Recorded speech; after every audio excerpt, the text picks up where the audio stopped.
Какое бурное начало текущей недели. Однако, я ухожу, объявил вчера граду и миру Андрей Спину, и ушел из правительства, из партии власти ПАС. Нам кинули кость, чтобы успокоить общество, оппозицию и прессу. И Андрей Спину, как умный человек, решил сыграть на опережение, понимая, что надо загодя уходить с тонущего корабля. Или есть другие версии. О них мы сегодня тоже поговорим. Черная метка для молдавской Камалы Харрис, которая постоянно улыбается и практически ничего не делает. Цитирую дословно. «Полный провал в работе антикоррупционной прокуратуры», заявила вчера президент Республики Молдова Майя Санду в адрес Вероники Драголин, руководителя антикоррупционной прокуратуры. Вероника Драголин, улыбаясь, громко хлопнет дверью и покинет свое ведомство или мамка не велит. А мама Вероники Драголин, как известно, остается одним из самых влиятельных лидеров молдавской диаспоры в Северной Америке, которой Майя Санду и партия власти ПАС многим чем обязана своему приходу к власти. И плюс ноябрьские тезисы сегодняшней гости, которые так взбудоражили в том числе и президентскую администрацию, и прессу, и лидеров общественного мнения. Сегодня вечер и передачи явно будут не томными, не скучными. А редакционная политика остается прежней. Телезрители ТВС-21 должны быть самыми информированными. Добрый вечер, меня зовут Артур Ефремов, я журналист, а сегодня в студии у нас гостит Анна Гуцу. Она же лингвист, она же гуманист, она же либеральный консерватор, она же доктор филологических наук, она же профессор Молдавского госуниверситета, она же унионист, который никогда своих взглядов не скрывала. Я ничего не упустил? Можно еще поставить запятую. Ой, у вас там столько титулов, что мы потратим минут 10 передач. Анна, добрый вечер, спасибо, что заглянули к нам на огонек. Я понял, вы очень давно, я был приятно удивлен, что у вас отменный русский, когда озвучил свое приглашение быть нашей гостьей. Позвольте полюбопытствовать, потому что и в румынском языке, и в русском есть свои правила игры. Мне как вас величать, Анна Павловна или Анна? Я не знаю, давно меня уже по отчеству никто не звал, да, Анна Павловна, это было, например, в Тирасполе, где я работала преподавателем в школе, и там я была Анна Павловна, детки меня любили. А что вы преподавали в школе? Французский. Ага. Французский в единственной Тираспольской школе, где я начала свою педагогическую карьеру. Угу. Я преподавала французский язык, и у меня были ученики с 4 по 10 класс, им очень нравился французский язык. Я была воодушевленным преподавателем. Вот тогда меня назвали Анной Павловной. А потом уже я поменяла я неспроста вас спросил. Школу на вуз и так далее. Потому что это было в конце 90-х. Перед вашим покорным слугой сидел тогда, наверное, лидер номер 1 молдавских унионистов Юрий Иванович Рожко. И когда я к нему обратился, Юрий Иванович Рожко, он чуть не полез драться, потому что он мне заявил о том, что у румын не принято называть людей по отчеству. Но как-то нам удалось погасить это недоразумение. Мы до сих пор дружим. И когда при встрече кланяемся друг другу и пьем кофе. Это не повод для того, если буду вас называть Анна, это не проблема. Конечно. И Анна Павловна, и Анна, скажите мне проблема. Скажите ради бога, так как у нас желтый цвет уже ассоциируется с определенной персоной и определенной партией власти, это что, какой-то тонкий намек или так получилось? Нет, мне нравится желтый цвет, на улице осень. Мне вообще нравятся цвета. Я человек светлый, мне нравятся цвета, мне нравится живопись, мне нравится колористика. И поскольку я поменяла цвет волос, желтый сейчас мне к лицу. И вот все это соотношение, немножко золота, немножко блонда, немножко желтого цвета. Плюс я помню вашу студию, у вас черное студио. И все предусмотрели. Сочетание черного и желтого, это прекрасно. Я вот не помню, для контраста. Я не помню, кто из классиков сказал, что бойтесь и опасайтесь женщин, которые решили мстить или которые решили изменить цвет своей прически. Вы что, сейчас откопали топор войны или курите трубку мира? Почему так кардинально поменяли цвет волос? Нет, это не кардинально. Я посидела в 33 года, когда умер мой папа. И потом я долго красилась в черный цвет. Да, это было легко и без особых проблем. Вылила себе импрессию на голову и пошел на работу. Но сейчас, поскольку я посидела, очень удобно краситься в светлый цвет. Причем это не перекись водорода, это краска. Значит, То есть смотри. солому не надо, делать из своих волос солому. Я, пардон, очень, как мужчина, очень далек от подобных подробностей. Нет, но это для женщин, которые нас смотрят, это даже могу порекомендовать краску, которую я... Нас сегодня смотрит очень много людей, потому что я, признаюсь, не ожидал, что когда мы запустили на орбиту анонс нашего предстоящего вечернего диалога, вот будет такой бум от порицания и злобы, непонятно почему. Потому что я всем объяснил, мы, к счастью, не партия власти. Мы приглашаем в нашу студию, в том числе и наших оппонентов. Мы можем с вами быть по разные стороны баррикады и в отношении внутренней политики, внешней политики Республики Молдова и других глобальных игроков. Но есть горские правила и горские обычаи. Вы зашли в наш аул, в нашу студию, вы наш гость со всеми вытекающими правилами поведения. Поехали. Вы очень разворошили муравейник своими ноябрьскими тезисами. У Ленина были апрельские, а у Гуцова ноябрьские. Я начну как бы издали, а потом потихонечку подойдем, потому что к вам есть масса вопросов. Вот вы почему-то объявили войну всему штату президентских советников Майя Санду, заявив о том, что они все должны быть уволены. Так вот, один из советников сегодня очень настойчиво меня просил уточнить ваши, я не знаю, чем вызван такой интерес, ваша девичья фамилия Петрова? Ну и что? Нет, просто я обещал, Петров, что я это сделаю. Да, у меня Петров. дед Ион Петров был по отцовской линии, да, Так. по материнской Сырге. Я родилась по документам в Александру Иван Куза. Это самое южное село, но я очень мало прожила в том селе, потому что папу пригласили в педучилище в Кагуле. А название, пардон, прежнее села этого, да, Александр? Нет, тогда было Суворово. Суворово. Да. Угу. Сейчас Александр Иван Куза, и папа работал преподавателем, он согласился. В селе Куза там очень мало фамилий Петров. Я исследовала свою родословную до 16-15 века, они все были Петровыми. Серьезно? Да. Петровыми, но плюс Мош, на румынском, да, Мош Петров, да, то есть какая-то такая, то есть у меня все в порядке, там одни Александры, Ионы, Георгии и так далее. Поэтому я знаю, что многие пытались, и не раз меня обижали, говорили, она не румынка, она не знаю что. Да, во мне есть турецкая кровь, есть греческая кровь, это уже по линии бабушки, мамы, папы, да, тоже из Куза. Ее фамилия была Добриогла, очень красивая фамилия. Кстати, нынешний примар в Кузе тоже Елена Добриогла, по-моему. Да? Еще Елена или Вероника. Какой да. интересный поворот событий. Да. А прабабушка моя, она из греческих кровей, она говорила на русском, румынском, греческом языке. Моя бабушка Елена, это чтобы вернуться к лингвистическим талантам, да, говорила на турецком, болгарском, румынском. Русский она так и не смогла выучить. По линии мамы у меня брат деда был дипломатом и тоже говорил на языках. Дипломатом при какой империи? Османской или российской? Нет, дипломатом в Румынии. Он убежал, поскольку он был директором лицея в Сороках. И в 1939 году его предупредили, чтобы он покинул Бессарабию, поскольку бы его ликвидировали.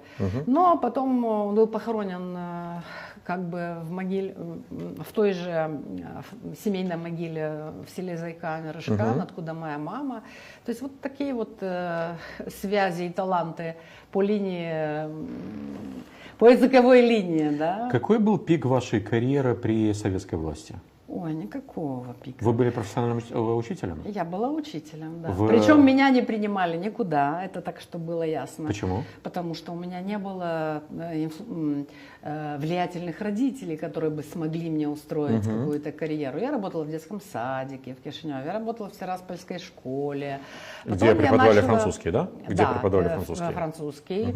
Потом я работала в аграрном университете, где меня очень унизили, потому что это был уже 89-й год.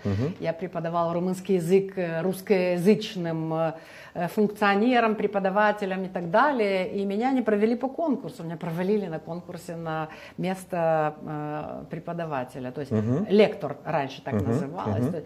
Единственный аргумент, который прозвучал в Сенате в 89 году, меня назвали националисткой из-за этого. Тогда это было очень оскорбительно и попахивало статьей по линии КГБ. Ну, не знаю, да, но 89-й год уже Советский Союз. Менялись правила игры. Да, менялись правила игры, поэтому у меня никакого пика карьеры у меня не было. Я сконцентрировалась на семье, у меня 2 детей, я их красиво воспитала, вырастила. Дети здесь, в Молдове? Нет. Нет. Где живут, если не секрет? Ну, я думаю, не надо это всем. Кем были ваши родители? Я понял сегодня по диалогам с нашими будущими телезрителями вечера, что о вашей биографии практически мало кто чего знает. Кем были или... Пардон, я мама не знаю. учителями, они были учителями, Оба, да? Угу. Папа был учителем истории, мама румынского языка. Папа Павел, а маму как звали? Или Валентина, Валентина, да. И мама работала в единственной молдавской школе, которую я тоже закончила в Кагуле, а папа в педучилище. Они были прекрасными педагогами, воспитали кучу педагогов на юге республики. Есть сейчас еще сохранились кое-где выпускники педучилища, у которых папа преподавал. То есть, но их все меньше и меньше, поскольку они уже на пенсии. Это от бабушки вам передались по линии генетики способности к языкам? Потому что я начитал 7 наверное, языков. да. По отцовской линии и по материнской, но больше по отцовской. Папа тоже очень любил французский язык. У вас, извините, чтобы наши зрители знали, румынский, русский, притом русский великолепный, английский, французский, испанский, итальянский, португальский. Английский, 7 языков. итальянский. Да и все дериваты отсюда я читаю на латыни и понимаю. Спасибо за короткий экскурс в ваше генеалогическое древо. Это всегда очень любопытно, потому что я обожаю выражение, что все мы родом из детства. Неважно, где ты родился, но мы все оттуда родом.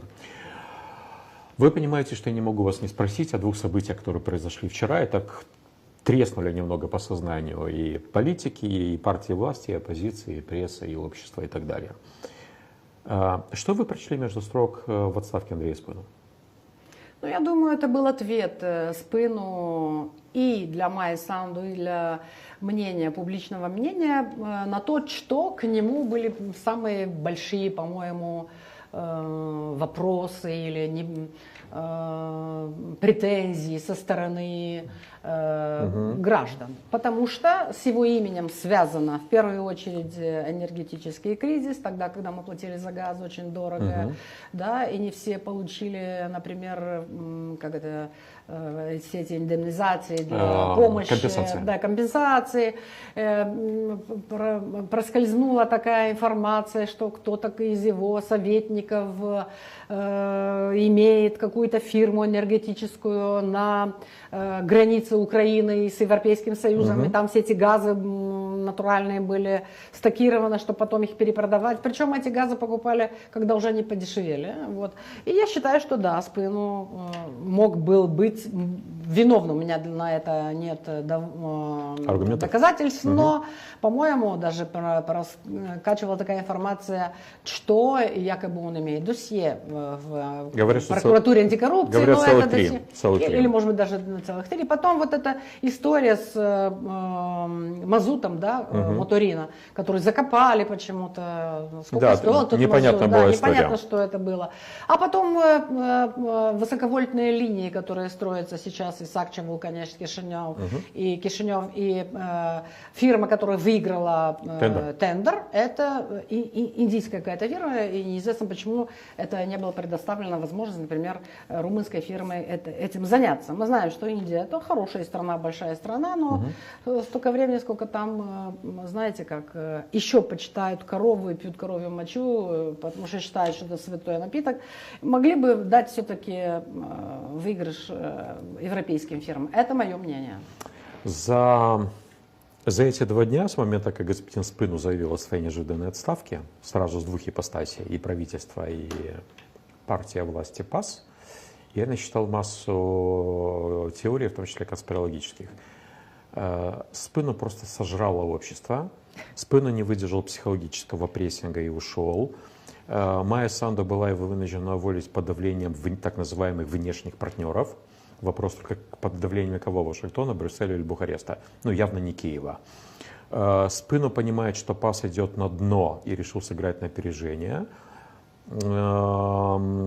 Вариант, что Спыну запускает собственный политический проект. И Спыну готовится объединить свои силы с Нику Попеску, тот самый проект «Чотатійний Петро Европа». Вы к чему больше склонны верить? Ну, я думаю, что последнее это довольно-таки реальный вариант. Спину Нику Попеску?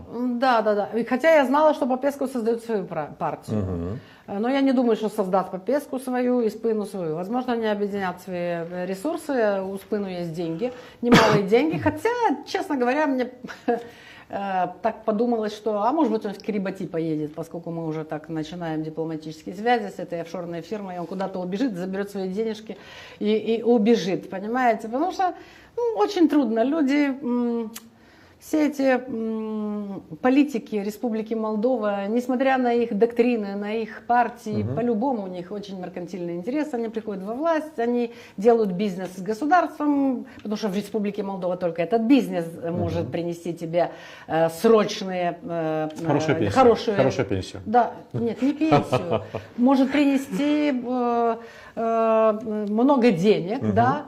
Вот. А потом надо думать, что делать с этими деньгами. Я не знаю, если у него есть политические амбиции. Я его не вижу политиком, он не лидер. Извините, у него, чтобы быть политиком, надо иметь харизму, надо иметь дискурс. У него всего этого нет. Плюс в Республике Молдова у нас как все действует? Есть либо чрезмерная, чересчур большая любовь к политику, либо же ненависть. И я не думаю, что Спину мечтает о том, что в один прекрасный день его возлюбит молдавский народ. Да нет, такого исключено. С господином Спину есть одна теория. Она, естественно, не подтверждена, потому что все подобные операции, дискуссии, диалоги делаются с глазу на глаз. Но люди, знающие, в том числе из разных посольств, утверждают, что Спину, по крайней мере, до вчерашнего утра был главным кошельком ПАС. И я вроде думаю, бы что И что дальше? Спину ушел, кто будет финансировать ПАС? Ну, у них есть неплохие деньги со стороны государства, а до парламентских осталось очень мало, поэтому то, что будет из госбюджета, им хватит до парламентских и на парламентских выборах. Если эта партия, которая создастся, будет этот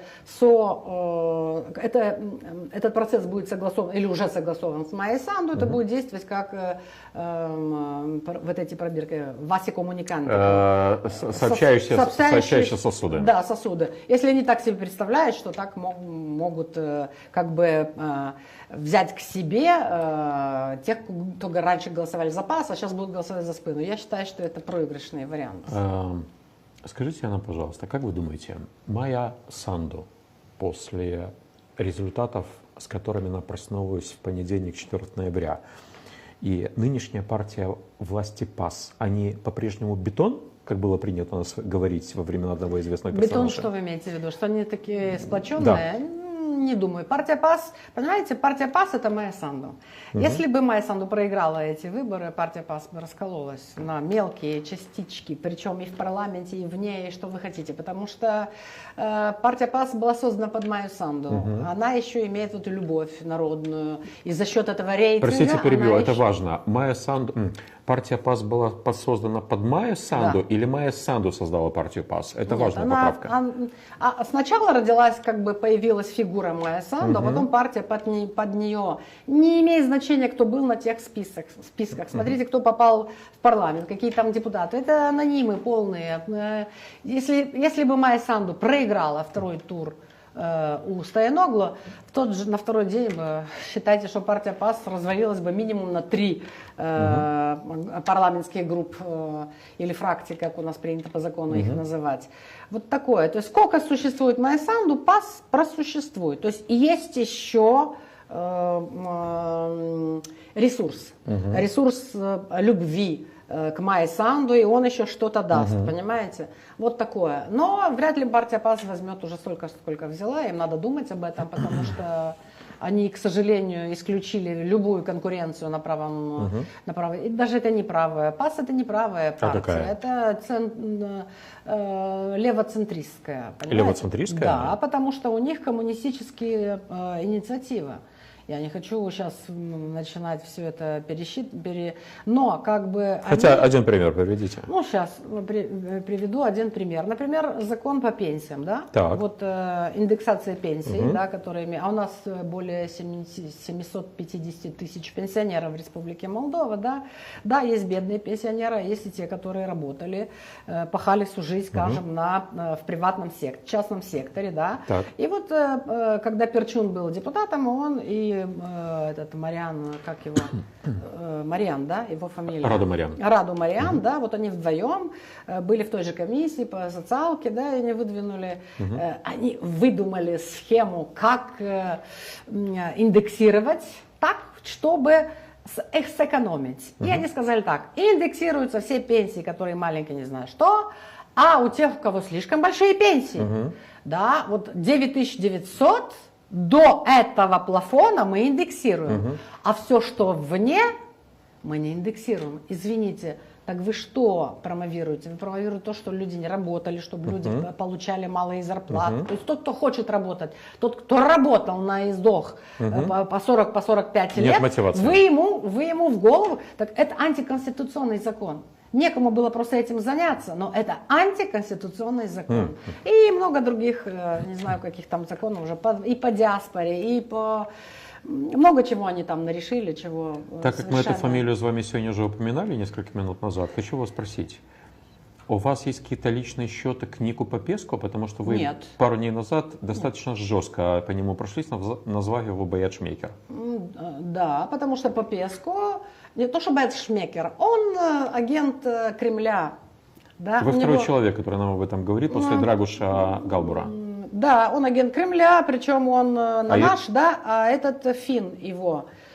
Попов, который посол в Греции, посол в Афинах? Да, о, конечно, посол в Афинах, конечно. Ну, у него же папа известный КГБист, что посол, бывший посол Республики. Михаил Попов, бывший глава МИДа из КГБ? А как вы думали, кто? Ну, а как же, это наследственно. И, вот. А Попеску, ну, понимаете, как он мог написать книги про Европа диест, то есть Восточную Европу, и сказать, что конфликт на Днестре это была гражданская война.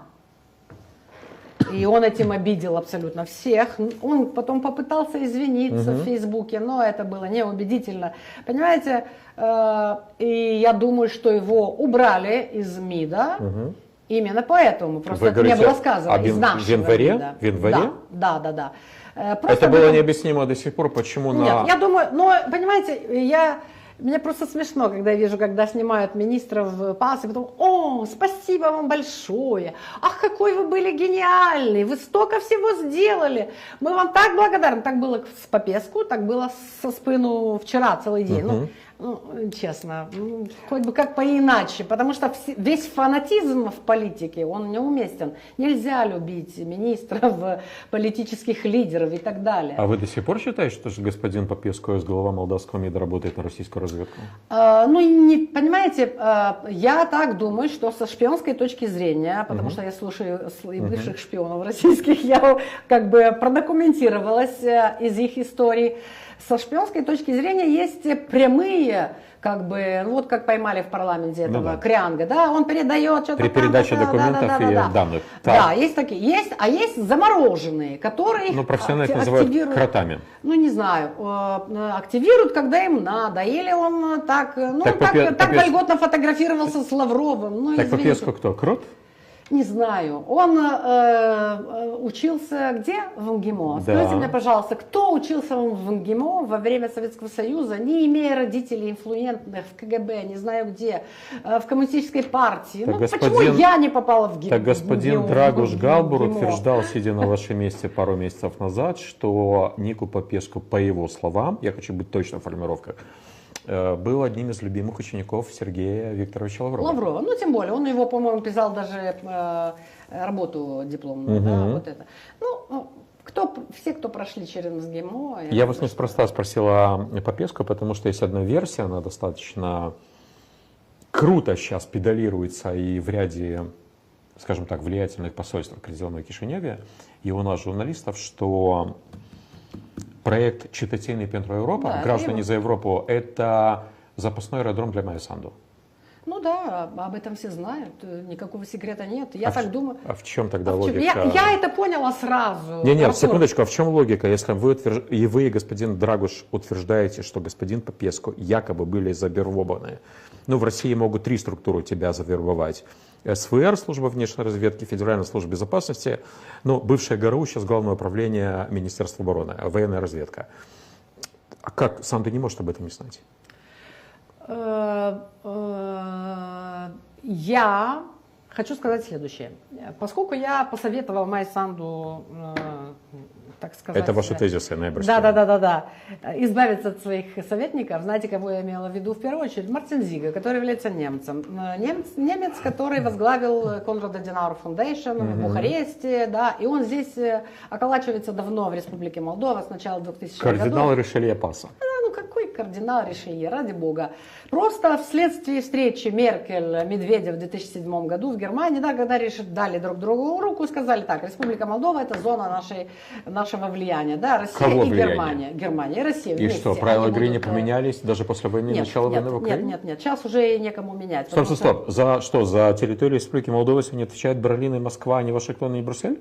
Нет, конечно, нет. Даже Румыния отошла, потому что Румыния не имеет достаточного влияния из-за того, что она была очень скромна в том, чтобы объявить, что Республика Молдова — это территория, на которой я буду заниматься всем, и секуритате, и экономикой, и все это самое. То есть она отняла руку и сказала, ну хорошо, ну немцы, Россия и так далее, понимаете? И Попес, Зиг, он русофил. Когда я говорю русофил, я не имею в виду культуру, язык. Сколько языков ты знаешь, сколько у тебя. Как интересно, да, так. Нет. То есть он русофил, он даже прокремлевский такой, это самое. И он околачивается возле Майи Санду. Более того, он никогда не в таких более... узких кругах? Нет. В встречах более неформальных он хвастается, такой, я сделал Майю Санду президентом. Понимаете? Мартин Зиг сделал Майю Санду президентом? Да. И, конечно, Зиг, поскольку он немец, и Германия не хочет объединения Республики Молдова А он с восточный Румынией, немец или западный? Не знаю, это меня не Он из интересует. БНД? Федеральное агентство по защите Конституции? Нет, разведка, знаю. контрразведка? Не могу сказать. Я Так. знаю, что он филорус, он такой прокремлевский. И я думаю, тот факт, что Майя Санду отказалась иметь румынских советников, у нее нет никого из Румынии. За 4 года не было ни одного румынского советника? Ни одного румынского советника. Как мы мало знаем о Майе Санду, как оказалось. Ни одного румынского советника, поскольку она обиделась на то, что якобы Румыния поддерживала Плохотнюка и вот такая вот всякая. Вау.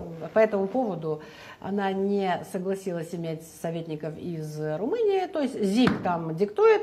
Плюс вокруг нее почему-то появились люди, Мариана Лупу, там Стелла Жантуан, которая тоже очень филорусская такая. И причем, я ж помню, мы же были Вы нас депутатами. шокируете. Оказалось, что почему? Майя Санду окружена практически людьми, симпатизирующими Кремлю все 4 года. Я думаю, тогда, когда она встречалась с Козаком, я не думаю, что они там ни о чем не говорили. Я думаю, что-то там, о чем-то там Дмитрий они Николаевич договаривались. Козак может производить впечатление на женщин, это я точно знаю. Это я не о том. Просто его сейчас о нем ничего не слышно в Кремле. Он Не вернулся знаю. в игру.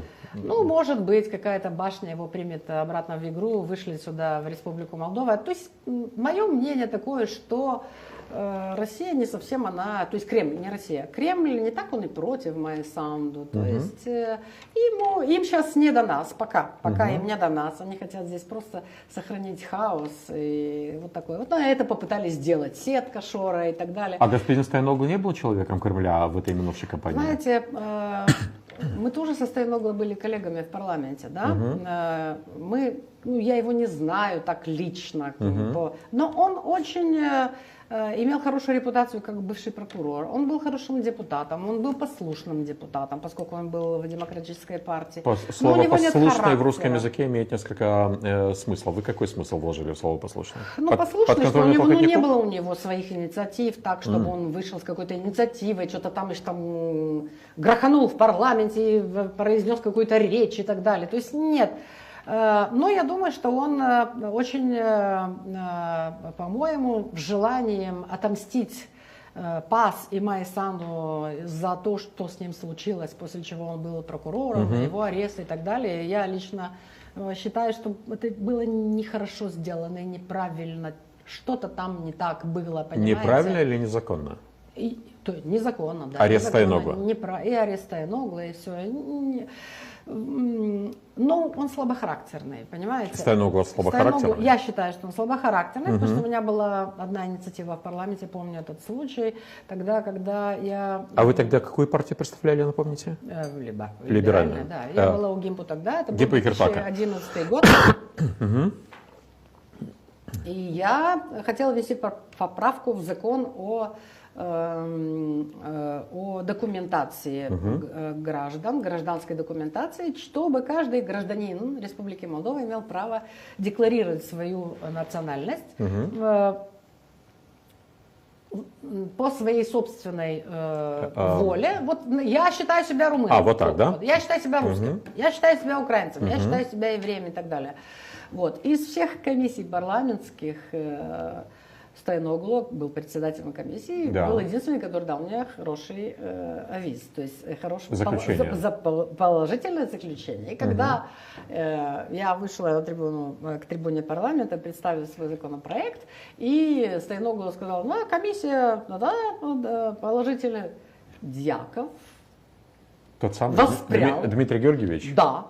Подошел к Стоеноглу и сказал, да ты что, я только издали видела, как он... И Стоеногла собрал другое заседание комиссии и дал мне отрицательное заключение. И мой проект был отправлен. Но через месяц Молдова теряет досье в Европейском суде по правам человека. И Европейский суд по правам человека рекомендует Республике Молдова поправить закон, тот самый, который я хотела поправить по своей личной инициативе. И, в принципе, закон так и был поправлен, уже исходя из этого заключения суда, Европейского суда по правам человека. Ну, вот такие вот истории, понимаете? Как интересно. Поэтому я говорю, что он, если бы он был сильно характерным, то он бы этого не сделал. Он бы сказал Дьякову, ну, так проголосовали члены комиссии, я не буду... Ну, я бы так сделала, потому что я человек, понимаете, если у меня есть принципы, у меня есть идея, никогда не буду идти против этих принципов. А господин Стоеногла, что говорит ваше женское чутье? Останется в игре или Дадон его уже... Это трудно сказать. Я думаю, для него это было очень, понимаете... Когда Стоеногла подошел тогда ко мне в парламенте и сказал, я согласен с вами, госпожа Гуцу, каждый человек должен иметь право идентифицироваться, как он считает нужным. Если он чувствует себя, что он румын, он говорит на румынском языке, и он, кстати, сделал такую дигрессию, и говорит, мой дед тоже говорил на румынском языке, он был очень хорошим подданным румынской администрации во времена Великой Румынии. И мои девочки ходят в румынскую школу и так далее. То есть он показался мне довольно-таки адекватным, нормальным человеком. Вот. Но сейчас в компании он присоединил, то есть позади него выстроился Дадон, социалистическая партия, его можно было понять, Стоеногла, в его желании может отомстить, он захотел доказать, что да, у него есть политический потенциал, но он не по ту сторону баррикады пошел. То есть, так, а кто кого в этом раскладе использовал? Дадон Стоеногла или Стоеногла Дадона? В этой выбранной кампании? Я думаю, Дадон Стоеногла использовал. Дадон очень хитро использовал его, потому что я думаю, что Дадон будет следующим премьер-министром. Это мне так кажется. Это когда? Это после парламентских выборов. А когда у нас, кстати, парламентские? Я слышал, не знаю, летом. Говорят, что в марте уже. А что в марте? Ну, может быть, закон позволяет на 2 месяца раньше. Может, если там есть колеблющийся термин, я сейчас... А чтобы Дадон стал премьером, он с кем должен договориться? С Майей Санду. И присягнуть о верности? Ну, не знаю, если это называется присягнуть о верности, но я думаю, что у них есть какая-то договоренность. Я думаю, что есть коммуникация даже между... Чутье или интуиция? Это чуть интуиция. Это просто... Дай бог, чтобы я не была права, но мне кажется, так оно и будет, потому что Пас не наберет большинства, и надо будет править с кем-то, да, и с кем, у них же есть история с Дадоном, они вроде как бы и правили, тогда Стоеногла стал прокурором. Теперь уже посмотрим, что сделают социалисты, может быть, но я не думаю, что, а может быть и да, может Стоеногла захочет стать Может быть, Дадон скажет, давай приходи председателем партии, я как бы отступлю. Дадон от премьерства, а Стояногла на пост председателя ПСРМ. Да, я так думаю. Но посмотрим. Может быть, я не права. Конфликт между женщинами всегда вызывает у нас, у мужиков, повышенный интерес, с биологической точки зрения. Вот черная метка в Веронике Драголин со стороны Майи Санду. Маленькая предыстория. Когда Вероника Драголин только появилась на небосклоне молдавской прокуратуры и жизни, один очень влиятельный американский дипломат, американцы же не используют термин космонавты, они используют астронавты, сказал мне по большому секрету, за давностью лет я имею право раскрыть эту информацию, этого дипломата уже нет в Кишиневе давно, что госпожа Драголин — это резервный экипаж астронавтов, в случае, если Майя Санду пойдет не по тому пути. То есть я понимаю, что сейчас Майя Санду хочет от нее избавиться, как от потенциального конкурента на что? Не знаю. Вы знаете, я люблю анализировать факты я об этом вас и с моей точки зрения. И когда Драголин появилась в публичном пространстве, во-первых, я была шокирована ее визуальным сходством с Майей Санду. То есть та же прическа, повадки, маленькая, худенькая, такая миньонистая. Миньонистая — это что? С французского миньон, это значит маленький. Миньон такая, драголаша. Драголаш. Да, такая. Милашка по-русски. Милашка, да, милашка. Обе дословный такие перевод милашка. милашка. Да, потому что им очень подходит, кстати, этот эпитет. Милашки, обе милашки. Любопытно. Так. Да. Мне больше турецкое, это вот копье такое подойдет. А вот они вот именно милашки такие. И думаю, что это? Вот вы мне сейчас сказали эту информацию, а я тогда подумала, слушайте, это не замена ли Майи Санду? Вдруг люди больше не полюбят ее. Данные сходятся, так. Заменят. Да, но потом эти непонятные такие, то мама обиделась, не знаю на что, то какие-то, то не могли найти себе здание для прокуратуры. Нет здания, нет прокуроров, нет денег, слушайте, нет спецаппаратуры для прослушивания и прочее. Это было так, немножко, да. Поэтому я не знаю. Если Спину создаст партию, Майя Санду, скажем, они уберут, Драголин из прокурора, возможно, если она захочет еще остаться, боже мой, захочет ли она остаться в Республике Молдова, для этого надо давать большую мотивацию, что она хотела.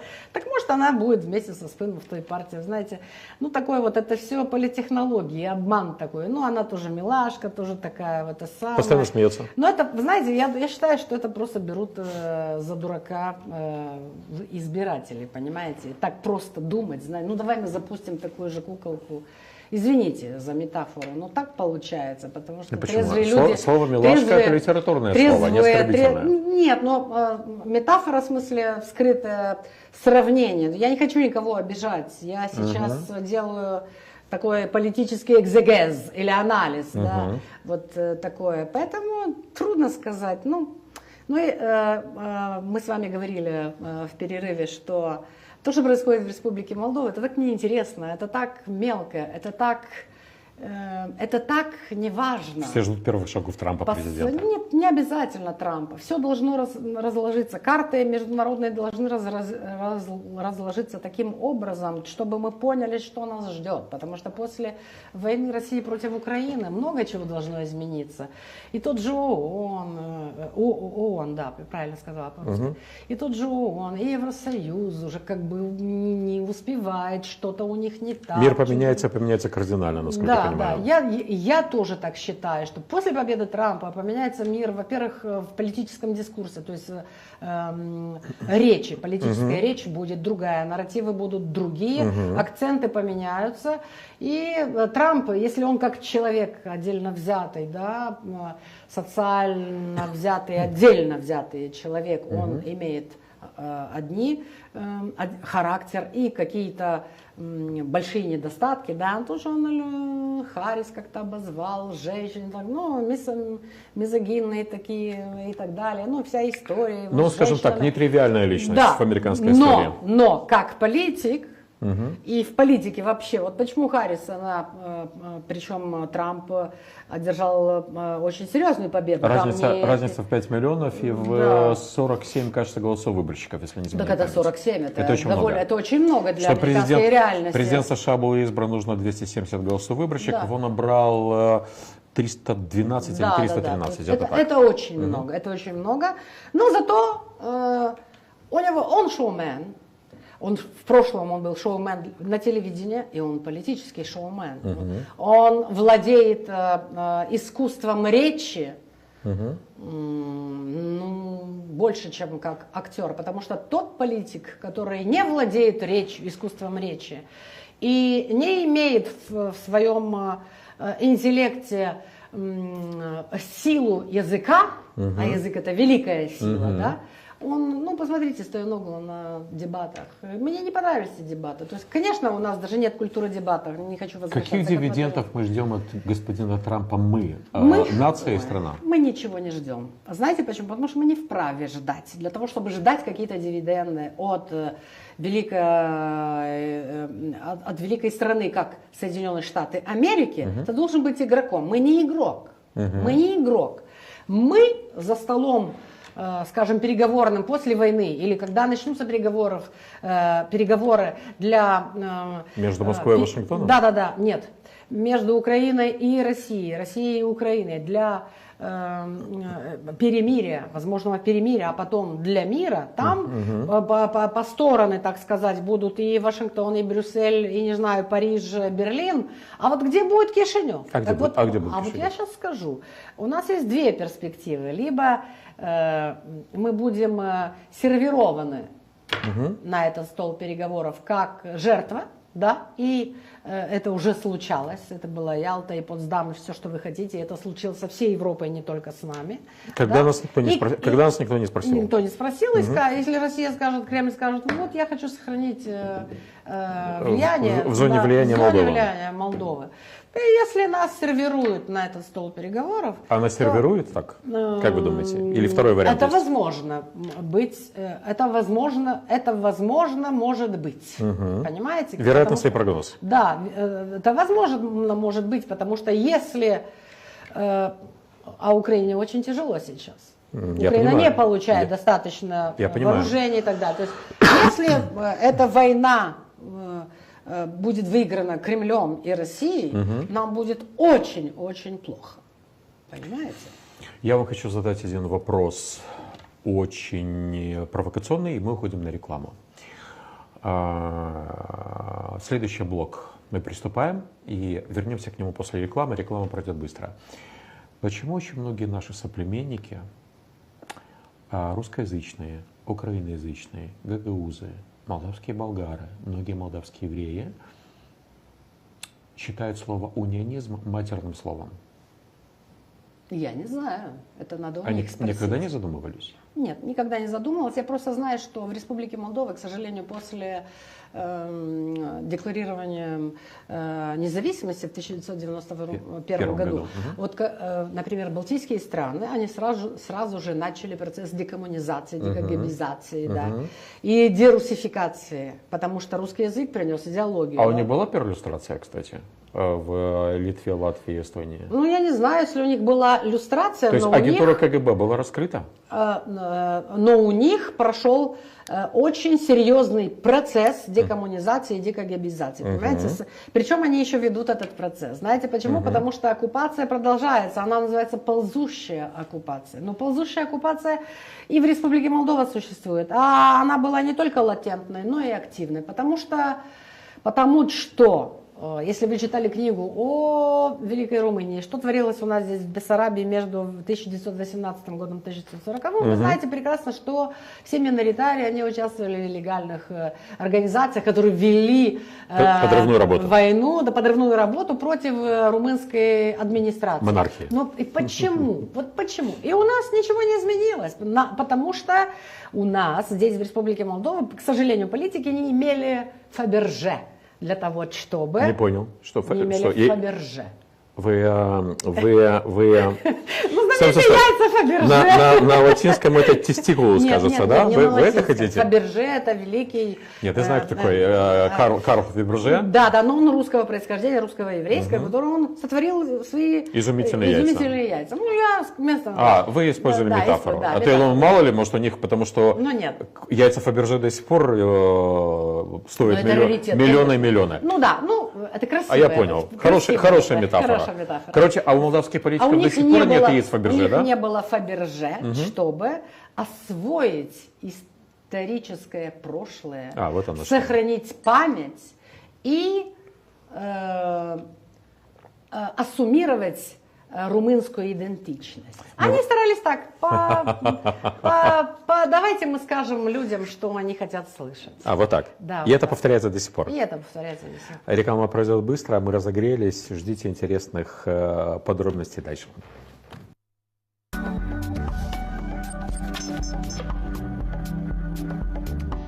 Воспользуйся национальной программой «Эко-ваучер». Приходи в бомбу с «Эко-ваучер» и купи стиральную машину Беко на 9 килограммов всего за 2299 леев. Или нафрост-холодильник Беко высотой 186 сантиметров с диспенсером всего за 3999 леев. Все в твоих руках.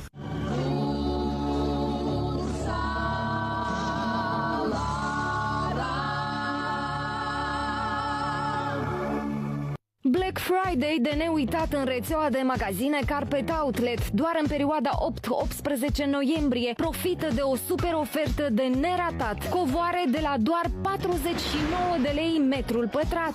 Salutare les amici! Black Friday la Carpet Outlet vine cu mega oferte! Covoare la doar 49 de lei metru pătrat. Aveți extra reducere de până minus 20% pentru achiziții mari și un cadou misterios la comparator de minim 2900 de lei.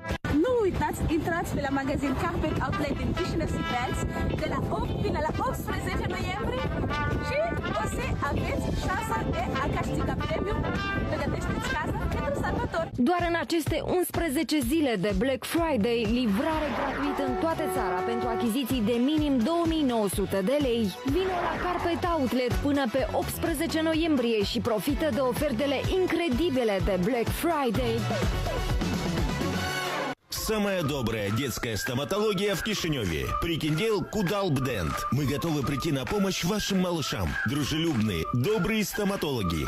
Дипломы за храбрость каждому малышу и никаких страхов в будущем. Прикиндел Кудалбдент. Лечить зубы совсем не страшно. Страда Трандафирилор 13/2. Телефон 022 81 61 81.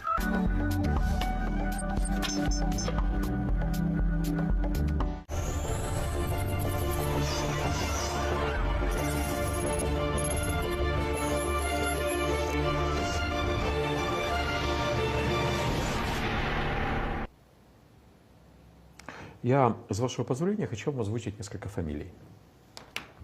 Анна Гуцу, это вы. Юрий Рожко, Юрий Чукан, Октавиан Цвико, Драгош Галбор, Серджи Макану.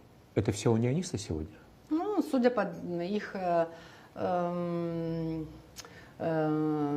идеям, которые они поддерживают, они унионисты, да. И Юрий Рожко до сих пор унионист?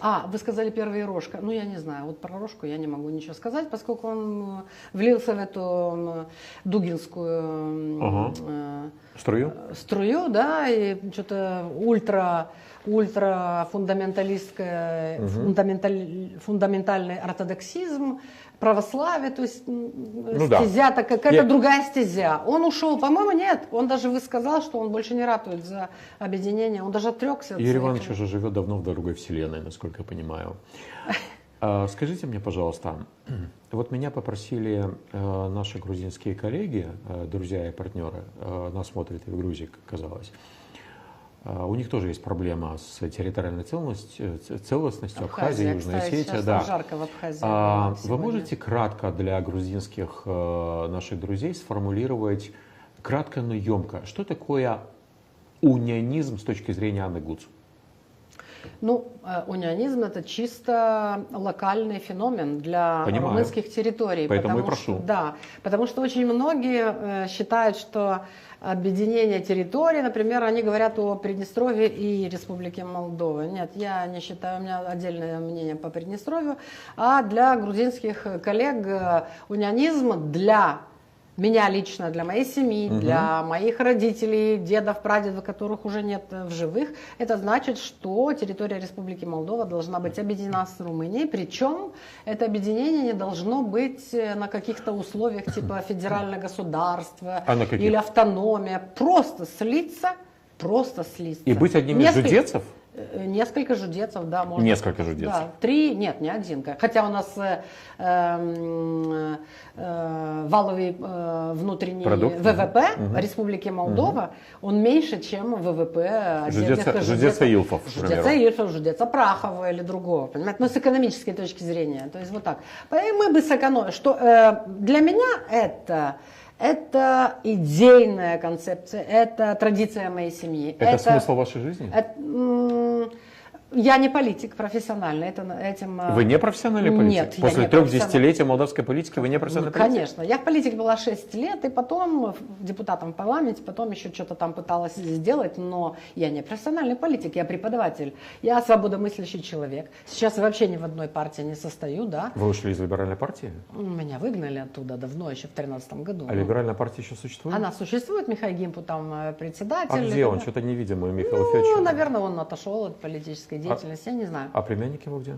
Я так поняла, что он уехал из Республики Молдова, наверное, он в Бухаресте. Не помирает с голоду? Все хорошо? Ну, не знаю, я так поняла, что он в политику не хочет больше возвращаться. Вы на чьей стороне, кстати, раз мы заговорились? Дарин Киртака не хочет возвращаться в политику? Раз мы заговорили о Грузии, вот вы, Анна Гуцу, сейчас на чьей стороне? На стороне Бедзина? Оппозиции. Оппозиции грузинской. Конечно, да. Я оппозиция хочу вам грузинская. кое-что процитировать, и вы мне скажите, как должен поступить в данной ситуации господин Попшой. Вы знаете, кто это? Министр, что ли? Ну, поняла, да, давайте. Неофициальный Кишинев. Премьер-министр Грузии Ираклий Кабахидзе заявил о необходимости расследовать президентские выборы в Молдове. Цитирую дословно. Если и надо где-то расследовать выборы, например, то это в Молдове. Вы видите, что там никакого расследования не ведется, несмотря на то, что были довольно грубые нарушения во время избирательного процесса, заявил глава Кабинета министров Грузии. Он имеет право на такие высказывания? Это вмешательство в внутреннюю политику Республики Молдова?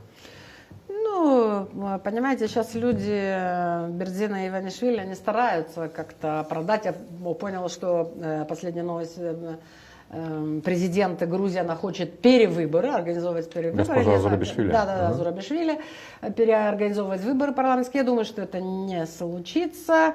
Но я не знала об этом заявлении премьера Грузии. Не знаю, с чего он взялся за Республику Молдова. Я считаю, что да, МИД должен бы реагировать на это. Но я думаю, что наш МИД так немножко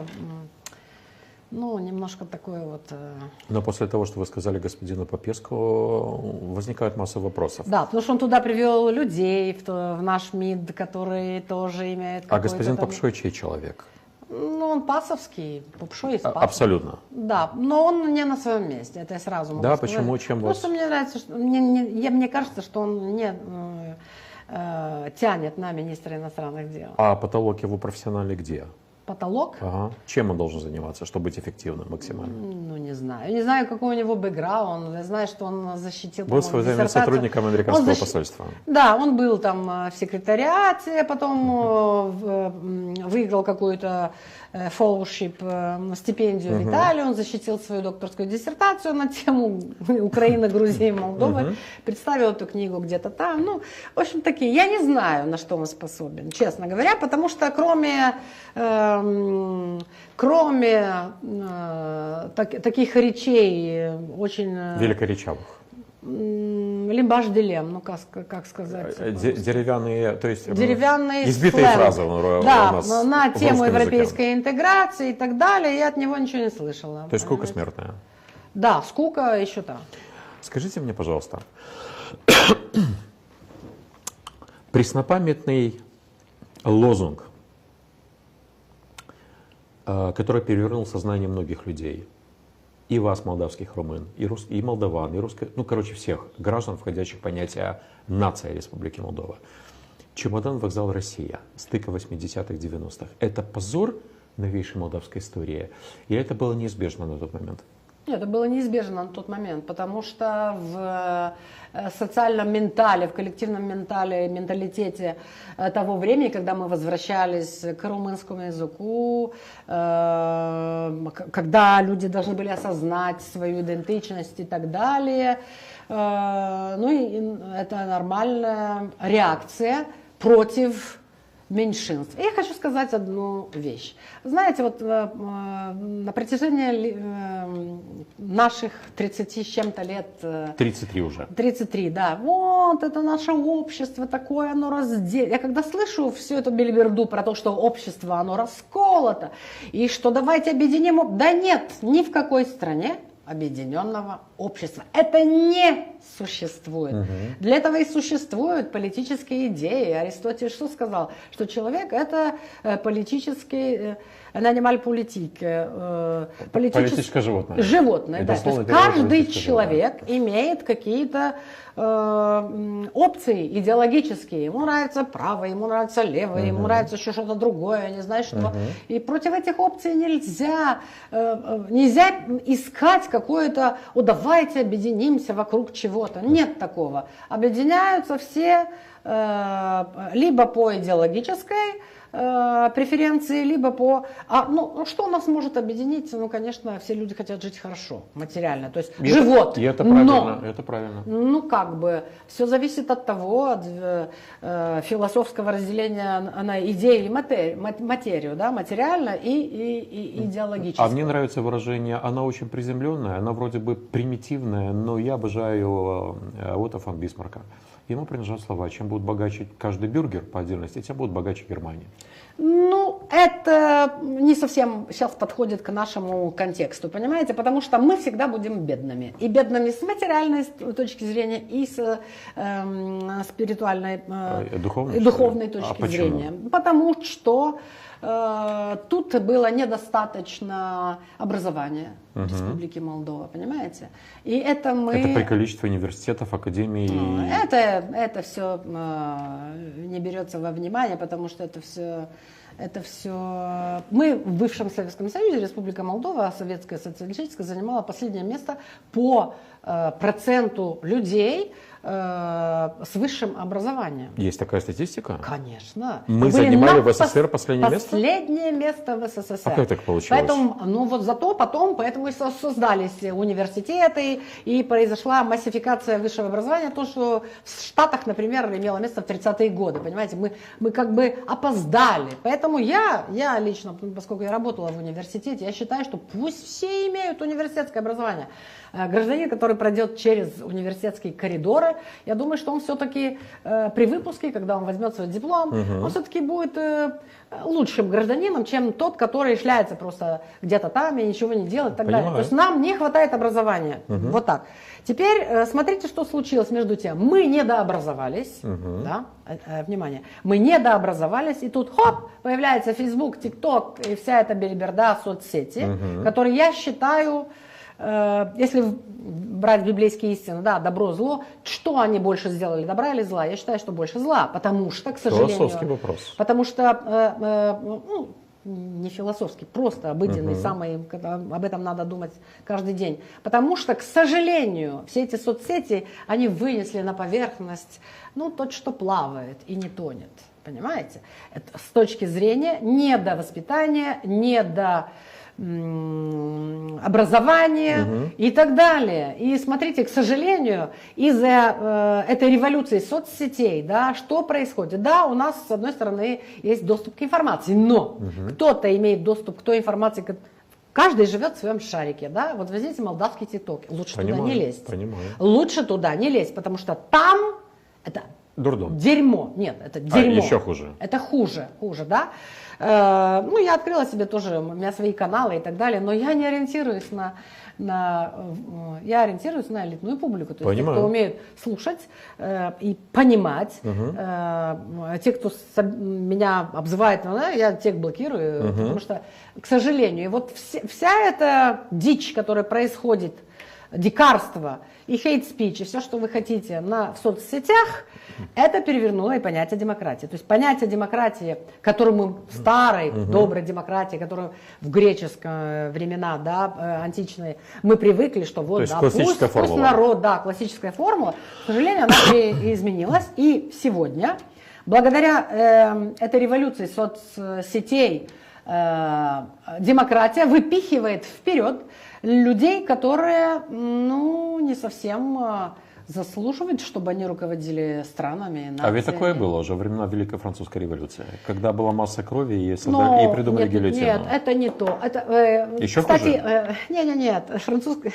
Когда мы говорим о Великой Французской революции, я хочу сказать, что французы до сих пор еще анализируют, что тогда произошло и почему это произошло. Но это были такие les germes, les bourgeons, les germes, но это только семена, первые семена, вот, да, вот все это. Это несравнимо, не с этим. Сейчас даже не это не период постправды, это период постфейка. Сейчас правда никого не интересует. Сейчас всех интересует добрая, хорошая ложь, которая может убедить. Поспорить, правда интересует элита. Только элита. Правда. Но элита не диктует. Интеллектуальная элита не диктует нигде, ни в какой стране. Поэтому я как профессор, как преподаватель, я понял, что я не могу возглавлять политическую партию, потому что мой дискурс, моя речь, мои нарративы, они непонятны. Надо врать, надо говорить, я тебе повышу. Как у Жириновского, каждой бабе по мужику, и каждому мужику по бабе. Ну да. Кстати, Жириновский, когда он создал первый раз свою политическую партию, он же хотел создать хорошую демократическую партию. А когда он понял, что его дискурс не тянет, он склонился вот к этому фашистской речи, потому что у него были такие очень громкие заявления, но он этим имел всегда электорат, по 10%. И был умнейшим дядькой. Но он был умным, никто не говорит о том, что он не был умным, но он был тоже шоуменом. Скажите мне, пожалуйста, небезызвестный Драгош Галбур, он восходящая звезда молдавского левизма? Я думаю, что да, но ему будет очень тяжело, потому что создать новую партию и пропихнуть ее в парламент, это не так легко без денег. Я хочу кое-что процитировать, потому что это напрягло очень многих русскоязычных гагаузов. Это было на прошлой неделе, цитирую дословно на румынском, первоисточник. Официальная страница Драгоша Галбура в Фейсбуке. «Пря мулты лимба русы пестретели день Кишинев». Дословный перевод: очень много русского языка на кишиневских улицах. Мы что, скатываемся потихонечку к стыку 80-х, 90-х? Чемодан вокзала Россия? Нет, это не чемодан вокзала Россия, но он прав. Потому что... Объясните. Сейчас скажу. Понимаете, у меня есть своя теория, даже книжки написала, да. Я диссертацию защитила, кстати, писала на русском языке, поскольку это был... Ваша диссертация на русском языке. Я потом перевела книгу на французский, и я признала свою диссертацию в Румынии. У меня есть документ. А вы так классно русский изучили где? А я читала очень много. Я кагульская. Кагул – это русскоязычный город. До сих пор? До сих пор. Причем очень много русского языка в Кагуле. И когда я была маленькой, у нас не было детских садов на румынском языке. Меня дали в детский сад, я 3 месяца молчала, и после 3 месяцев я начала говорить на прекрасном русском языке. То есть вот такая история. А потом я читала очень много на русском, потому что вся иностранная литература, она же была переведена на русский язык, да. Вот. И очень-очень много. Я всю ее перечитала на русском языке. Потом я начала читать на французском, на испанском, вот языки, которые изучала в университете.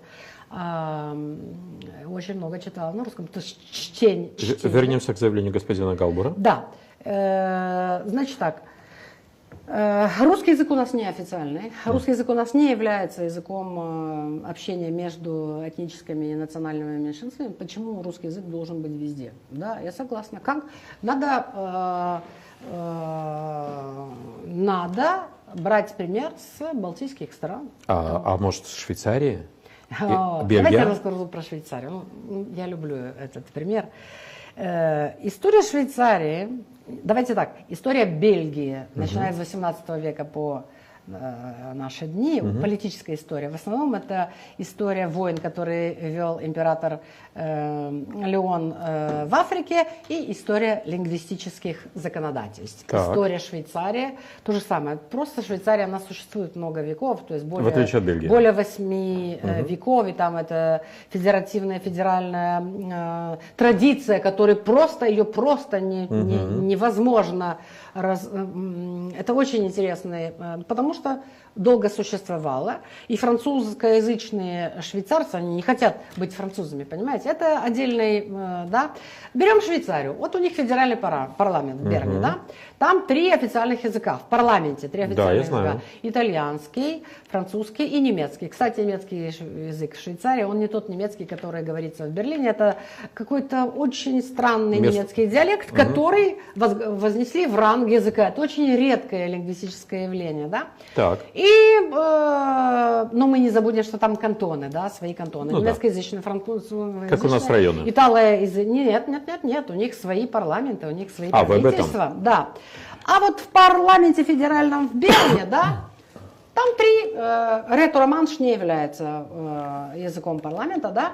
Надо знать немецкий, французский и итальянский. А ретроманш это что? 4-й язык. 4-й. В Швейцарии. Так, вы италоговорящий депутат федеральный, да? Так. Вы не знаете ни французский, ни немецкий, хотя по закону вы должны знать эти языки, да? И вот вы хотите выступить в парламенте федеральном, да, в Берне, вы выступаете, вам не обеспечивается перевод, никто не знает, о чем ваш проект законодательный, потому что он не переведен на другие языки, да. И все слушают, кто-то проголосует, кто-то нет, и никто не возмущается. Знаете, какая у них есть пословица? Les Suisses s'entendent bien parce qu'ils ne se comprennent pas. Швейцарцы, они прекрасно сожительствуют, потому что они друг друга не понимают. Это является ключом Успеха модели швейцарской. Серьезно? Но, подождите, если вы собираетесь на какое-то политическое... Тусовку. Да, тусовку, и что-то вы обсуждаете, я вам гарантирую, что обсуждаете лингвистические законодательства. Почему? Потому что, например, на франкоязычной стороне, да, изучается французский как первый родной язык, а второй язык изучается немецкий, потому что существует немецкоязычный кантон, да. А вот вы идете к немецкоязычному кантону, там первый родной язык немецкий, а второй немцы поставили английский. И вот французы дискутируют с немцами, почему мы поставили ваш язык, а вы поставили английский. Понимаете, это c'est à n'en pas finir. Это никогда не заканчивается у них. Понимаете? Ну вот, поэтому... А хотите про Бельгию? Сейчас вам скажу про Бельгию. Значит, это просто Брюссель... 2 очень поучительных примера. Так, давайте еще один, потому что это очень важно, чтобы люди поняли. Когда я слышу, давайте как Швейцария, не может быть в Республике Молдова Швейцария. А то у нас получится, как гул, там будет русский, а в селе таком-то будет такой-то. Нет, это невозможно. Бельгия. Брюссель, мы берем столицу европейскую. Столичный регион. Да, столичный регион. 92% франкоязычные. 92? 92. Так. 8 или 90, 10. Да? 10% это фламандоязычные бельгийцы. Да? Так, то есть это Брюссель у нас, там все институты европейские и так далее. Берем кантоны, так, франкоязычный Валлоний, да, потому что они считаются Валлоний и Брюссель, там их всего 32 или 33-34%. Остальное все фламандоязычная территория. Да? Вы выходите, и у всех своя лингвистическое законодательство, которое говорит, у меня на франкоязычном тут французский главный язык, я не обязан знать фламандский, а у меня фламандский, я не обязан знать французский. Вы выходите на уикенд, да, из Брюсселя, вы едете на пикник. На отдых, на пикник, да. Ну, вы нашли озеро, да, и то вам надо купить там в баре чего-то, да. Вы заходите в бар, а за Брюсселем там Фламандия, да, как бы земля, да. На каком языке вы говорите с барменом? Хороший вопрос. На английском, наверное, чтобы меня поняли. Он поймет сразу, что вы франкоязычный, и он может вас плохо обслужить, не так, и может вообще не обслужить и так далее. Но, допустим, вы вот выезжаете, и вас останавливает полиция, потому что вы там переехали Так. не так, да, и ведут в полицейскую Участок. Да, участок. Так, полицейский, вы должны заполнить, Анкету. да, только на фламандском. Вы говорите, я не знаю, я только французский. Так, и? Не знаю. И тогда подходит juge d'instruction, это как бы полицейский, который ведет дело, да, и говорит, не полицейский, он судья даже, самый нижний, и он говорит, и судья говорит на французском вам говорит, слушайте, я знаю французский, давайте я вам переведу, вы заполните, или давайте я вам заполню за вас, да, но вы никому не говорите, что я с вами общался на французском. Вот так, да? Да, вот так. То есть, а закон говорит, что вы должны знать и тот, и другой язык. То есть не надо представлять Не все так себе... просто. Европа Да. не проста, как нам кажется здесь. О, нет, конечно. И не надо все эти притчи на том, что, давайте как Швейцария, надо там пожить, почувствовать и все это Мы им познать, простим, чтобы... потому что у них изумительно шоколад и сырли. Ну да, и не только это. Скажите нам, пожалуйста, когда молдавский унионизм был наиболее искренним? Между 89-м и 91-м годами или сейчас, в 2024? Сейчас, в 2024, потому что в 91-м, к сожалению, тогда не было политического...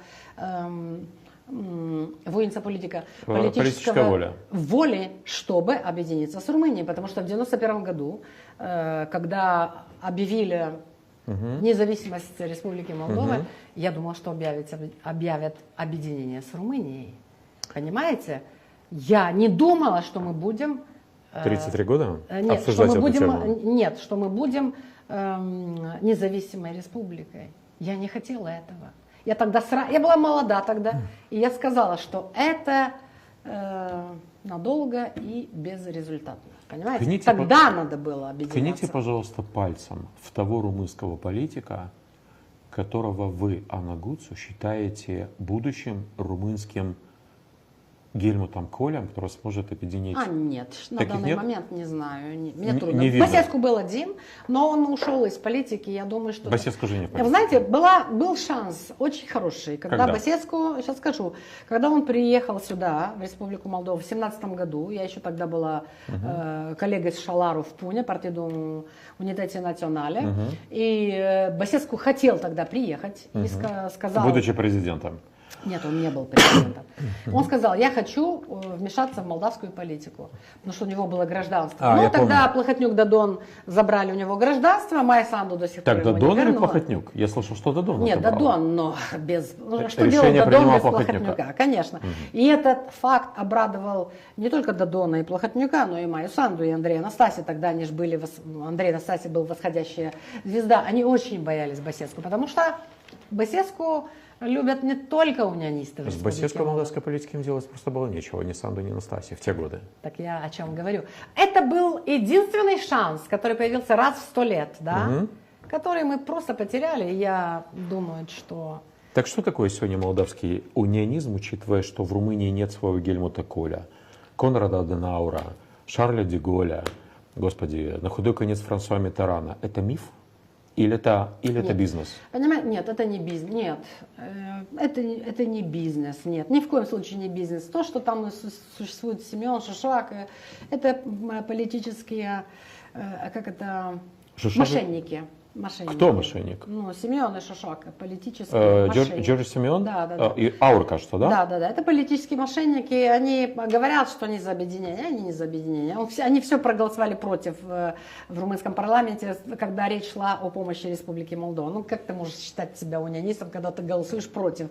И ты дружишь с Кремлем, и тебя обвиняют в том, что ты какие-то информации туда Шишак подавал. и Джордж Семен агенты Кремля?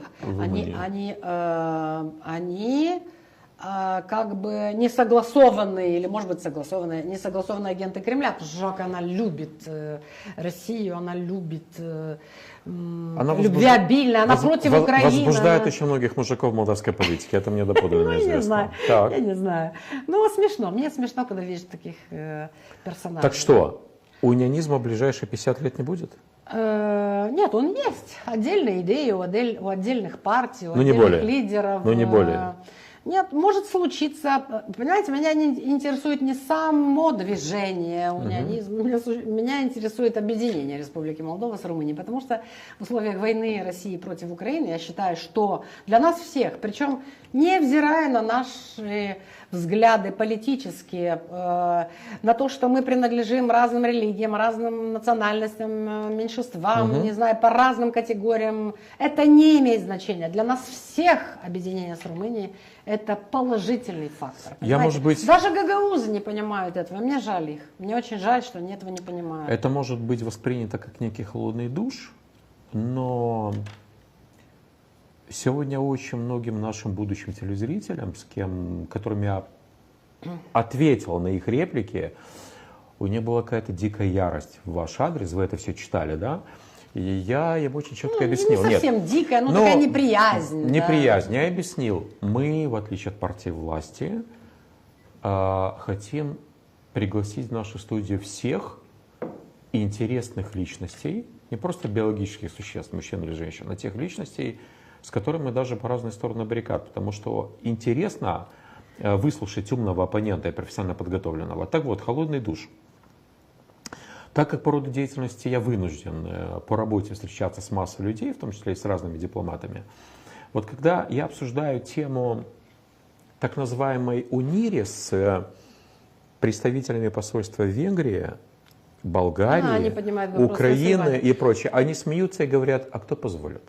Нет, это неправда. Я вам скажу почему. Почему? Потому что, согласно в 1975 году, вы знаете, что в Хельсинки состоялась конференция, да, и они все подписали, даже Советский Союз подписал финальный акт Хельсинки, и в первой статье там очень четко описано, что страны могут объединяться или разъединяться, если этого хотят их народы, понимаете? Никто не будет сопротивляться ни со стороны Брюсселя, ни Соединенные Штаты. А если бы я была Майей Санду, я бы поехала, уже бы встретилась с Трампом и сказала, слушай, дорогой, вместо того, чтобы вы и Европейский Союз сюда пичкали миллионы долларов, не знаю на что, на неправительственные организации, на пятёков кофе, не знаю что. Так. Проще объединить Республику Молдова с Румынией, чтобы не было там этих президентов парламента, поставить хорошую администрацию, и мы решаем эту проблему, понимаете? И будет хорошо всем гражданам, не надо будет держать на себе, на своих плечах целый парламент, правительство, 32 района с секретаршами, с машинами, с не знаю что, которые ничего не делают. Ничего. Наше государство самое чиновническое, да, вот скажем так, среднее по Евросоюзу, каждый 7-й чиновник в своей стране, да, госбюджетник, да? В Евросоюзе. Да. А у нас каждый 3-й. Это значит, что у нас огромный бюджетный аппарат, у людей очень маленькие зарплаты, да, и, например, в одном бюро, в каком-то министерстве, в другом-то агентстве, кстати, ПАС создала столько агентств, что я уже их даже и не разбираю. Я не знаю, зачем столько новых институтов, агентств, которые ничего не делают. Причем работать в этих институтах агентства тебе дают зарплату в 5000 лей. Как ты можешь прожить на 5000 лей, да? Да. И, например, в одном бюро сидят 1, 2, 3, 4, 5, у него фиша депост или профессиональные, обязанности, да? И что ты делаешь? С 9 до 5 вечера ты должен сделать это. Слушай, объедини, слушай, я работала в частном секторе, объедини 1, 2, 3, 4 в одного, сделай из 4 бюджетников одного, дай ему 20 000 зарплату, и пусть он работает. Это называется симплификация или опрощение государственного аппарата, понимаете? Я понимаю вас. К сожалению, вот вы меня спрашиваете, почему ПАС это левоцентристская партия. Поэтому она и является левоцентристской партией. А у нас осталось до конца передачи несколько минут. Буду признателен, если поможете нам разобраться. Все же хочу понять, а почему президент Республики Молдова должна лететь в Вашингтон, как в свое время киевские и русские князья шли к хану Золотой Орды? Если вы сами минут 45 назад сказали, что мы входим в зону что давно между Берлином и Москвой эта зона распределена. Вот поэтому почему надо Вашингтон? выйти из этой зоны. Выйти из зоны комфорта, да? Конечно, и поехать к Трампу, потому что полететь к Трампу, потому что с пришествием Трампа в Белый дом много чего поменяется. Много чего поменяется. Причем поменяется не так, что давайте, поменяется так. И мы должны быть готовы. И мы должны понимать, что между Евросоюзом и Соединенными Штатами Америки Что? на данный момент Соединенные Штаты Америки, по-моему, являются более сильной мощью. Они старший брат. Они старший брат в этой Со игре. всех, да. Ну, хотя их считают, что это жандарм планеты, не знаю что. Ну, они заслужили себе это, так сказать. И надо быть на стороне силы. Молдавский унионизм является синонимом слова «воссоздание Румынии и Марии»? Нет. Это другая история, Это да? другая история. Мы не можем воссоздать Великую Румынию. Это неправильно. На данный момент есть два субъекта международного права. Это Румыния и Республика Молдова. Мы не можем сейчас говорить о тех землях, которые когда-то были в Бессарабии, принадлежали Румынии. Об этом должна Румыния дискутировать, или как это, дискутировать с Украиной, но не Республика Молдова. На данный момент мы можем объединить только два. То есть Республика Молдова такая, причем без Приднестровья. Это мое мнение. Ваши тезисы, опубликованные 4 ноября, очень жесткие. Да. Вы призвали к ликвидации гагузской автономии. Да. Вы не боитесь, что гагузы вас могут назвать российской или поклонницей апартеида? Нет. Я хочу сказать следующее. К сожалению, гагаузы не знают, что жудец в Румынии имеет больше прав, чем их автономия в Республике Молдова. Я повторяю, жудец в Румынии, ну, как перевести же дословный перевод, то есть нет, это может быть штат, как в Штатах, это может быть губерния. Маленькая, да, территориальная вот вы сказали кантоны, как в Швейцарии, пусть будут кантонами. Даже не то, кантоны предполагают и другой язык и так далее, нет. Жудец в Румынии имеет больше, вот Харгита, там где венгры, они имеют больше прав, чем гагаузы. А гагаузы об этом не знают, потому что им об этом не говорят. Ну, меня редко приглашают куда. Когда я была в Гагаузе во время разных политических кампаний, я их спросила, вот скажите, тоже на телевидении, я спрашиваю, вы почему не говорите на гагаузском? Почему вы не любите свой язык? Почему вы не учите гагаузский как первый язык в школе, в садике и так далее? Ну, логично. Но вы знаете, что мне сказал тот журналист? А вы националистка. Ну, слушай, как? Я тебе говорю, говори на гагаузском, ты меня называешь националисткой. А я не могу, я хочу понять. И я спрашиваю, почему вы говорите на русском? У меня было много студентов из Гагаузи. Знаете, они плохо писали на русском. Они даже русский язык не знают как следует, понимаете? Вот почему отказываться, отрекаться от своего языка, от своей идентичности? Да, это странно. Ну вот видите, вы согласны со мной? Это странно, это очень странно. Бухаресту Республика Молдова нужна как несколько жудецов будущих? Я думаю, что да. И я скажу, с какой точки зрения. С какой? Вы знаете, с точки зрения агроэлементарной безопасности. Продовольственной безопасности? Да, продовольственная безопасность, потому что Республика Молдова, объединившись с Румынией, Румыния сразу превращается в большую страну с точки зрения агропродовольственной безопасности. Есть выражение продовольственной безопасности. Да. Потому что, естественно, она становится больше по населению, она будет иметь больше депутатов в Европарламенте, она будет иметь большую силу экономическую, понимаете? Эту территорию можно будет очень быстро индустриализировать, потому что нам очень долго придется ждать, пока нас примут в Евросоюз. А тут автоматически? Тут автоматически. И под зонтик НАТО автоматически? И под зонтик НАТО автоматически? Да, конечно. Мы будем в составе Румынии. А с Приднестровьем что будем делать? Так, я считаю, что надо границу укрепить на Днестре, потому что, знаете, что, может быть, понимают наши власти, но они не хотят это признать вслух, потому что это не популярно. Поскольку я не политик, я не принадлежу никакой партии, я имею право об этом говорить, потому что дискуссии надо вести на эту тему. Не изменить менталитет тех, кто живут там, их убедить, что Там это в Приднестровье? да, это их место в Евросоюзе, либо объединившись с Румынией. Там на протяжении 33 лет, я начинала свою карьеру там, я знаю, Да, я думали, понимаю. как думали приднестровцы раньше, при Советском Союзе, а сейчас еще хуже там. Потому что за 33 года они действительно соскрепали, да? Правильно сказала? Продолжите, чтобы я понял, о чем речь. Соскрепали свое государство, я правильно? Соскрепить что-то, или скрепить что-то. Скрепили. Скрепили свое Скрепили, государство. правильно, Вот. да. Они скрепили свое государство. Худо-бедно у них свой парламент, свое правительство. Все, Что-то силовые там. структуры, Они медицина, обучили, все. они сказали, что Да. мы их враги, что мы не знаю что румыны их не знают, что с ними сделают и так далее. Понимаете? И им это было дозволено.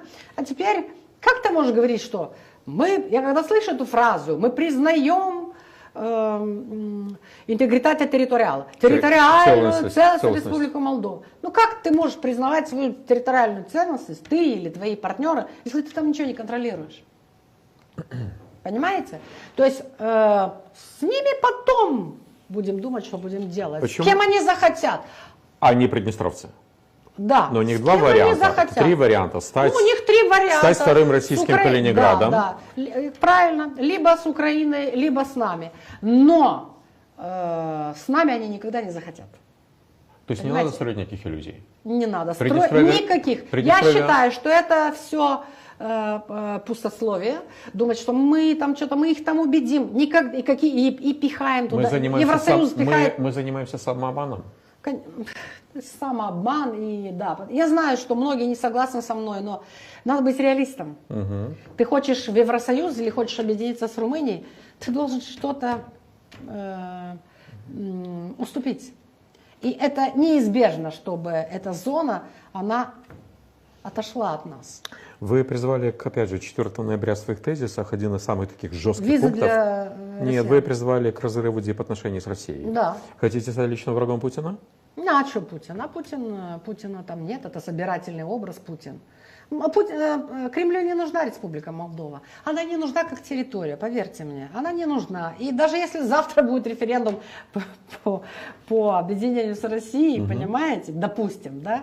У нас референдум? Да. Теоретически, Ну, так? не то, что это абсурдно, поабсурдно, если это предположить. Россия не нужна, даже Приднестровье не нужно России на данный момент, понимаете? Так что получается, что... А дипотношения надо разрывать, потому что Россия ведет неправильную войну на Украине, против своего же славянского народа. Да? Это же славянские народы. То, что творится там, это просто уму непостижимо. Я никогда не представила бы себе, что это возможно в 21 веке. Да? И Россия, к сожалению, на сотни лет вперед, она сделала так, чтобы против нее восстал весь цивилизованный мир, понимаете? И Россия, кремлевский режим, но я думаю, что россияне тоже, потому что они тоже допустили это, понимаете? Россияне, они не воспротивятся, они согласны с тем, что делает Кремль, они проголосовали, не проголосовали, что они там делают. То есть нет никакого движения и не будет. Я думаю, что в Кремле, если пойдет транзит власти, если это случится в начале следующего года, это будет без народа и без оппозиции, поскольку оппозиция России... А у вас что, есть какие-то конфиденциальные, не советская информация? Ну, Артур, понимаете, я человек информированный, я думаю, что вы тоже читаете и слушаете определенных, просто никто не говорит, мне нравится эта конспирация, но мы все же читаем, слушаем те же телеграммы и так далее, помните, мы очень проинформированы. Помните его классика насчет России, что умом Россию не понять, а шином в общем не измерить? Ну, это красиво сказано. Давайте, потому что Россия долго пряталась за Достоевским, Чайковским и так далее, но боже мой, если Россия все-таки пошла на это, и Кремль, и ее народ, я думаю, что вся эта культура вместе взята, я не знаю, на что, зачем она была нужна, если она не смогла воспитать свой народ. Напоследок. Да. Когда началась война в Украине, мы со многими гостями эту тему обсуждали и будем обсуждать. То, что это наша жизнь, это наша страна, это наша безопасность и потенциальный мир в этой зоне. У Майи Санду была возможность или пойти по пути Ильхама Алиева, история с Нагорным Карабахом, или под шумок позволить ВСУ закрыть на долгие годы или навсегда тему Приднестровья. Она это не сделала из-за того, что она мудра, Майя Григорьевна, трусливо или ей просто не позволили это сделать? Нет, она не захотела, потому что она, наверное, я так думаю, да, она не хотела, чтобы горячая фаза войны случилась и на нашей территории. Я думаю, из-за этого. И, кстати, знаете, можно ее критиковать и так далее, что она сделала, что она не сделала. Иногда у меня складывается впечатление, что она не принадлежит самой себе. Что она вошла не знаю, вот она вошла в эту политическую игру. Мне жалко ее, честно. Я видела на пресс-конференции. Я не знаю, если у нее были политические амбиции. Я не знаю, если она этого хотела. Трудно сказать, понимаете? Поэтому, и плюс она женщина. Я очень солидарна с женщиной, чтобы вы знали. Мне очень безразлично, если они по другую сторону баррикады и так далее. Женщин, которые ходят, я прошла через это, я знаю, когда тебя обзывают, называют по-всякому, то ты не так накрашена, не так одета, то ты так споткнулась, как будто я должна кому-то отдавать отчет, что я, да. Потому что я свободомыслящий человек, я преподаватель французского, во-первых, да, и мне женщин, политиков, действительно, мне их жалко, я их и жалко, и, с другой стороны, я Леадмир. Восхищаюсь. Да. Ну, естественно, в истории есть огромное количество женщин-лидеров, которые просто восхищаются. Раз мы заговорили о женщинах, и потом ваша кровная минута, о чем я вам говорил. Доверьте женскому чутью интуиции. Что она здесь, я имею в виду и страну, и нацию, ожидает в ближайшие полгода, до парламентских, по крайней мере? Ну, если не случится горячая фаза войны, то как бы справимся мы как-нибудь со своими